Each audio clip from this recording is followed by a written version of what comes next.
А давайте-ка так. Тут деловая я, красивая я, условия ставлю тоже я. Так что сделаем так. Есть у меня один друган, зовут его Кощей. Знаете? Да! Слыхали? Да! Так вот у моего Кощея вечно все ему угрожают. Убью, убью, убью, убью.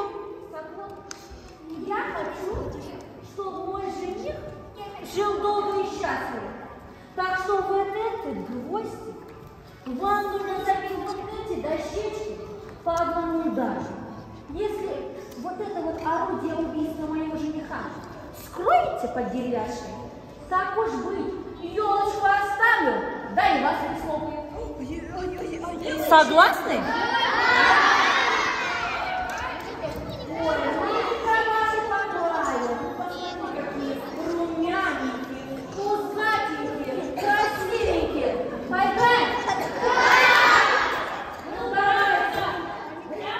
По одному удару. Бір удардан ғана. Жарай ма?